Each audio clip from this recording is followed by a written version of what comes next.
Hello sa inyo mga persa, may panibago tayong i-repair. Ito. Ang sabi ng customer ay lag. Siyempre i-reformat natin yan. Okay. Tuturo natin kung paano mag-reformat ng laptop. Ang first step natin ay ilagay natin ang USB. Yan. Iwan natin ang laptop. Okay. Press natin ang delete. Kung na-reading na niya ang USB, huwag na natin i-press ang delete. Yan na. I-press natin ang logo na Windows. Yan, next. Okay. Wala tayong one. Yan.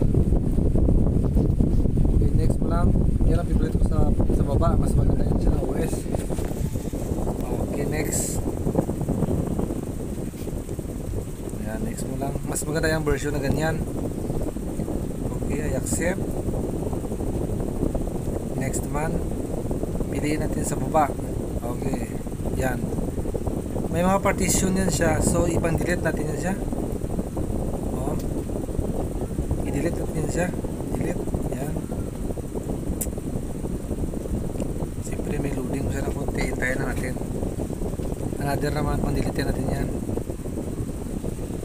Pag hindi natin ma-delete yan, hindi yan siya ma-reformat. I-delete.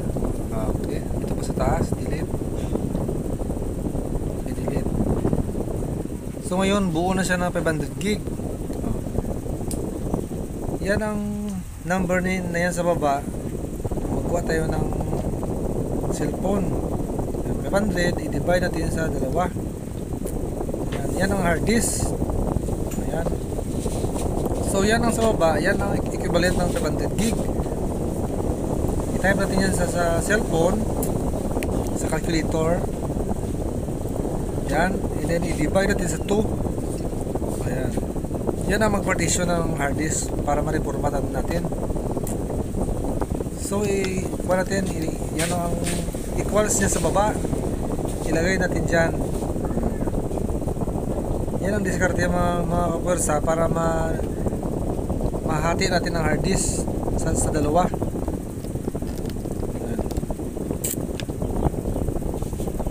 So tapos na, apply natin. Okay, tingnan nyo ang mahati yan sa mga persa. Ayan, natin na. Ayan.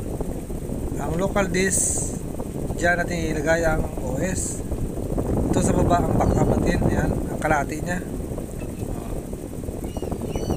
Okay, balik tayo dyan.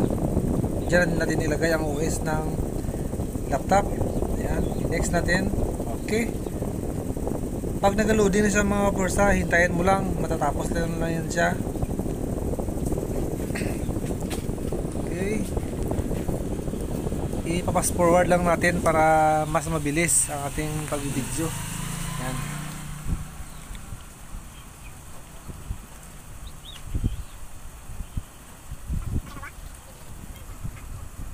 Mag-reformat tayo ng laptop mga kapersa. Please, puna tayo. Patient lang tayo para ayan, i-pass forward ko na para hindi mapuno ang ating yan, loading siya. So meron yung mga update niya, hayaan natin mag loading. Medyo matagal din yan siya ang mga updates niya.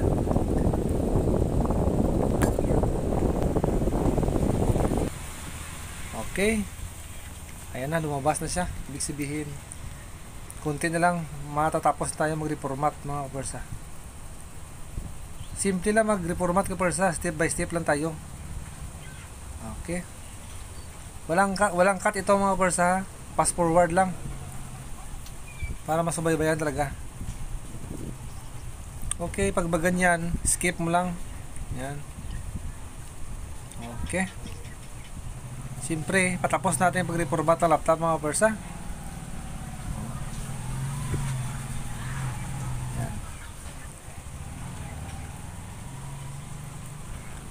Ang kanyang mga module ini-install pa niya. Hintayin mo lang. Yan ang mga backup module niya.